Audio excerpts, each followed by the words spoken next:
merasa kurang khusyuk ketika ibadah, berarti tandanya di dalam diri kita itu ada dosa. Bagaimana cara merubahnya? Tadi cara merubahnya supaya kita tidak merasa malas lagi untuk ibadah kepada Allah, yaitu rubah kuncinya yaitu dengan taubat. Makanya kalau seandainya sekarang ada rumah bisa, rumah itu terkunci, kita tidak akan bisa masuk ke dalam rumah tersebut tanpa kunci yang kita miliki ini. Kita bisa masuk ke dalam rumah yang terkunci kalau kita punya kuncinya. Kalau kita punya kuncinya, insya Allah kita bisa masuk ke dalam rumah tersebut. Ini pun sama, kita akan merasa enak ketika ibadah kepada Allah Subhanahu wa Ta'ala. Kita akan merasa nikmat ketika taat kepada Allah Subhanahu wa Ta'ala kalau seandainya kita punya kuncinya. Apa itu kuncinya? Kuncinya adalah taubat. Nabi Muhammad aja tiap hari taubat kepada Allah Subhanahu wa Ta'ala, membacakan istighfar lebih dari 70 kali. Itu seorang nabi, seorang rasul yang sudah dijamin surganya oleh Allah Subhanahu wa Ta'ala, tetapi beliau selalu taubat kepada Allah Subhanahu wa Ta'ala, selalu istighfar kepada Allah Subhanahu wa Ta'ala. Masa kita nabi bukan, rasul bukan, dijamin surganya oleh Allah belum, tetapi kita sudah tidak mau taubat kepada Allah Subhanahu wa Ta'ala. Ini masalah taubat. Jadi kuncinya adalah setiap ibadah itu adalah taubat. Itu kuncinya. Makanya disebutkan di yang sebelum bab ini, ifat mata ba'amal yufsiduhu. Kita itu harus menjaga pertaubatan amma yufsiduhu dari perkara yang dapat merusak taubat itu sendiri. Bagaimana caranya kita menjaga pertaubatan tersebut? Cara menjaga pertaubatan tersebut kita bisa pelihara, kita bisa jaga apa yang ada di dalam diri kita. Pertama, bihifdzil ain. Kita jaga, kita pelihara mata kita. Jaga mata kita, jaga telinga kita, jaga hidung kita, jaga hati kita, jaga kedua tangan kita, jaga kedua kaki kita. Itu caranya kita untuk menjaga pertaubatan. Yang pertama, jaga, pelihara mata kita. Anil najri ila muslimi bi'ainil ihtiqor.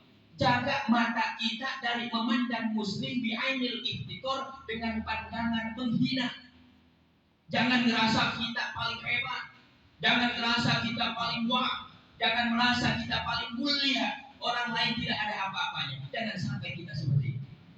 Yang kedua, wa'anil idla'i ala aini muslim. Kita jaga mata kita dari mengamati kekurangan atau kecacatan orang muslim. Kita kan kadang-kadang manusia itu melihatnya kecacatannya aja, aibnya, kejelekan. Bahkan orang yang tidak punya kejelekan pun dicari-cari kejelekannya. Bukan orang yang punya kejelekan harusnya kita itu tutup. Jangan sampai dibuka aibnya, ini malah dibuka aibnya. Nggak punya kejelekan apa-apa pun, justru malah dicari-cari kejelekannya.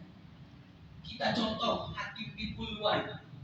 Hatim bin Ulwan demi menutupi aib seorang muslim, ketika ada seorang perempuan ini mau bertanya kepada Hatim bin Ulwan.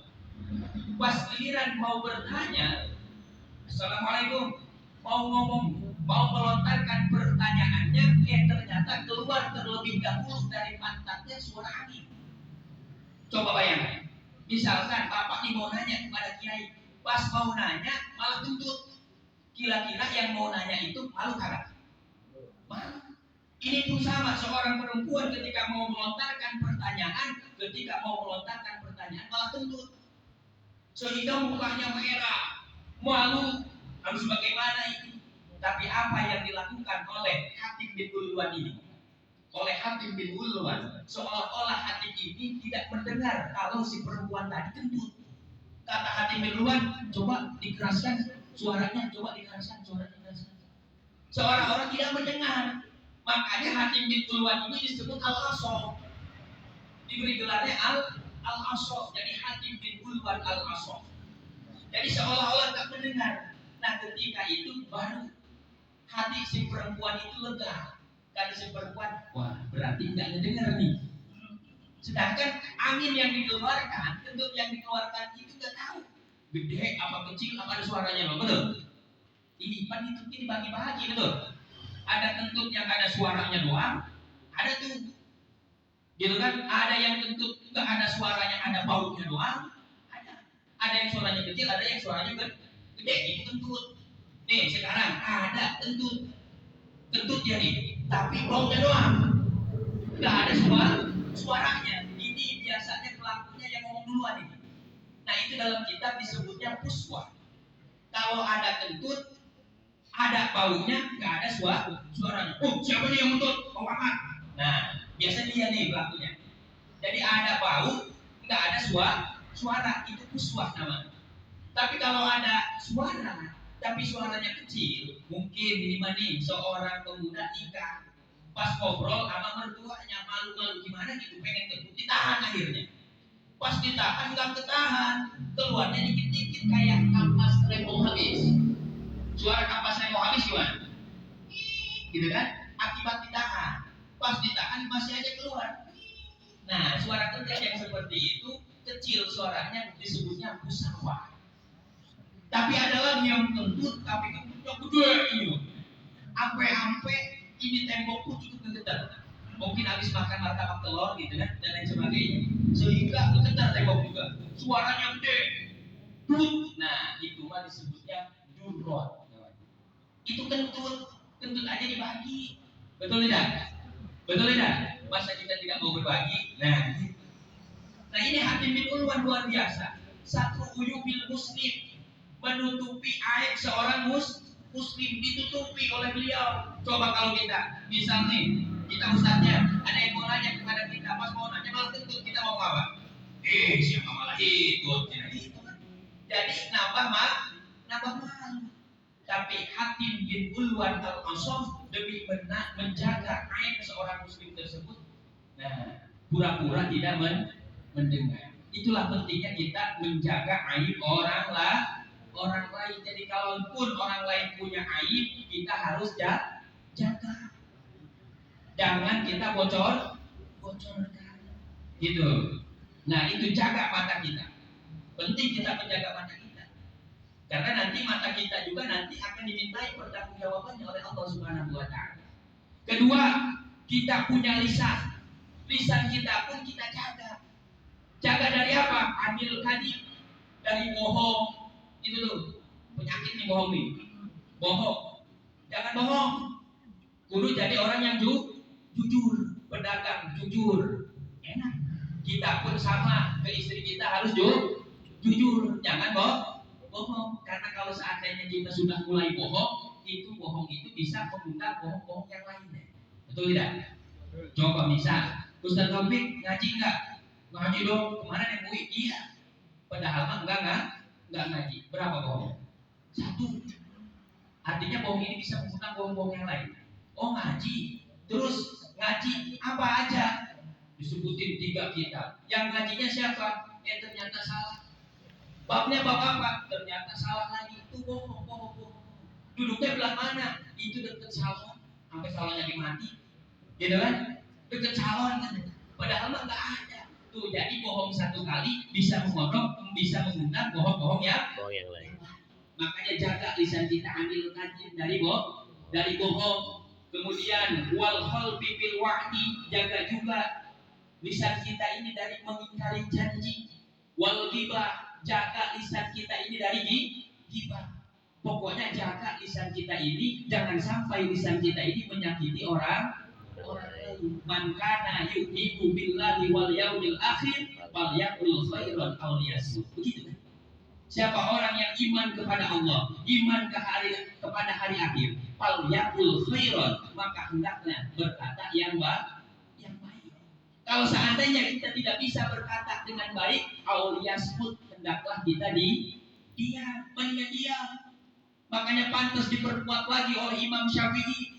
Kata Imam Syafi'i, "Idza arada ahadakumul kalam fa alaihi ay yukaffiru fi kalamihi." Kalau seandainya kita mau berbicara, maka pikirkan terlebih dahulu apa yang mau kita bicarakan. Kalau seandainya kita yang mau dibicarakan tersebut jelas maslahatnya, jelas baiknya, tak kalah ngomong. Tapi kalau seandainya kita tidak jelas nih yang mau dibicarakan antara baik dan benar, apakah omongan tersebut maslahat ataukah madarat, lam yatakalam, kita jangan dulu ngomong hatta tajhar, sehingga jelas terlebih dahulu apa yang mau kita ucapkan. Jaga lisan kita. Dua, kemudian organ-organ tubuh yang lainnya itu pun sama, harus kita jaga. Kita punya udhun, apa udhun? Kuping ini jaga. Di sini disebutkan patah falduha anil isqoi ila ma la yaliku. Jaga, pelihara lisan kita dari mendengar akan perkara yang tidak layak. Kemudian kita punya hidung, kita jaga hidung kita. Kita punya perut, kita jaga perut kita. Dari apa perut kita dijaga? Patah falduhu anil muharramati wasyubhat. Kita jaga, kita pelihara perut kita dari perkara-perkara yang haram. Jangankan yang haram, yang syubhat pun kita harus jaga perut kita.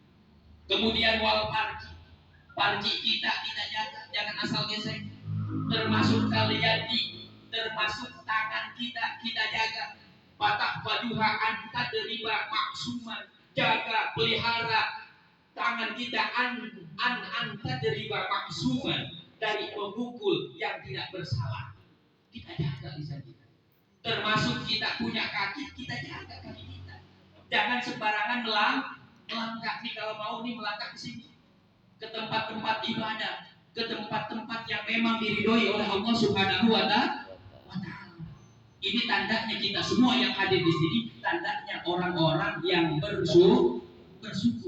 Karena orang yang bersyukur adalah menggunakan nikmat yang telah diberikan oleh Allah sesuai dengan fungsinya, yang memang fungsinya tersebut diridhoi oleh Allah Subhanahu wa Ta'ala. Sekarang kita diberikan nikmat oleh Allah. Apa nikmat yang diberikan oleh Allah? Kedua kaki kita. Ini kedua kaki kita bisa melangkah, bisa berjalan. Itu fungsinya. Fungsi kaki itu untuk berjalan.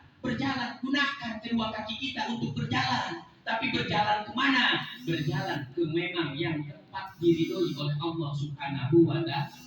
Berjalannya ke pengajian, berjalannya ke masjid, berjalannya ke majelis taklim. Itu kita punya kaki harus dijaga, harus dipelihara. Termasuk kita punya hati. Hati kita pun sama, patah patuhu minal hasad. Jaga hati kita, jaga, pelihara hati kita minal hasad, dari sifat hasud. Ini hasud kadang-kadang nguntungin kakak, ngehancurin dia, betul. So, orang yang hasud, boleh kakak hasud? Orang yang hasud ini SMS. Makanya SMS juga boleh. Apa SMS? Senang melihat orang susah, atau susah melihat orang senang. Makanya SMS-an haram. Ini kadang-kadang melihat orang beli kulkas, dia yang dingin. Minta ampun. Ini orang hasud nih kelakuannya. Beli lagi motor, dia yang panas. Panas. Beli mobil, panas dingin. Akhirnya mau mati. Kebeli kakak tuh motor sama mobil. Betul. Makanya jangan punya sifat hasud di dalam hati kita. Waria, jauhi hati kita dari sifat ria. Ini kadang-kadang sholat sendiri mah udah kayak capung mandi. Betul. Sholat kayak capung mandi, Allah Akbar, 1 menit setengah beres tuh 4 rakaat. Tapi giliran sholat di depan orang banyak, sholat Nabi ayatnya paling panjang. Betul. Nah, jauhi dari sifat ria. Termasuk wal ujbi, jauhi dari sifat membanggakan diri, jauhi dari sifat sombong. Janganlah kita menjadi orang yang sombong. Kata Rasul, man tawaddu'a rafa'ahullah wa man takabbara wada'ahullah. Barang siapa yang man tawaddu'a, barang siapa yang tawadu, rafa'ahullah, Allah akan angkat derajatnya. Bukan manusia lagi yang angkat, tapi Allah. Wa man takabbara, dan barang siapa yang takabur, yang sombong, wada'ahullah, maka Allah yang akan menghinakan orang tersebut. Itu gunanya kita, perlunya kita menjaga dan memelihara hati kita. Karena kenapa? Semua yang kita miliki, mata, telinga, termasuk hati yang kita miliki, itu semua nanti akan dimintai pertanggungjawabannya oleh Allah Subhanahu wa Ta'ala. Inna sam'a wal basara wal fuada kullu ulaika kana anhum mas'ula. Sesungguhnya sam'a, pendengaran kita, telinga kita, wal basara, dan mata kita, penglihatan kita, wal fuada, termasuk hati kita, itu nanti semua akan dimintai pertanggungjawabannya oleh Allah Subhanahu wa taala. Oleh karenanya kita jaga organ tubuh kita ini supaya kita bisa selalu ibadah kepada Allah Subhanahu wa taala. Karena kuncinya untuk kita ibadah kepada Allah adalah taubat. Makanya disebutkan dalam ayat tadi, "Fataubu miftahun likulli ibadah." Taubat itu adalah kuncinya untuk setiap ibadah. Termasuk wa asasu kulli khair, termasuk taubat itu pondasinya seluruh kebaikan. Jadi seluruh kebaikan itu pondasinya adalah taubat. Contoh, kita pengen membangun rumah. Kalau kita mau membangun rumah, otomatis kita bikin pondasi supaya kokoh, berarti pondasinya harus kuat. Gak mungkin ini rumah bisa berdiri tanpa pondasi. Makanya kita pun sama, kita mau taat kepada Allah, merasa nyaman ibadah kepada Allah Subhanahu wa taala, harus punya pondasinya. Apa pondasinya? Yaitu taubat. Makanya disebutkan dalam ayat tadi, "Fataubu miftahun likulli ibadah wa asasu kullil khair." Taubat itu adalah kunci untuk setiap ibadah, wa asasu kulli khair, dan taubat itu termasuk fondasi seluruh kebaikan. Mungkin hanya ini yang bisa saya sampaikan, kurang lebihnya mohon maaf. Wallahul muwaffiq ila aqwamit thoriq. Wassalamualaikum warahmatullahi wabarakatuh.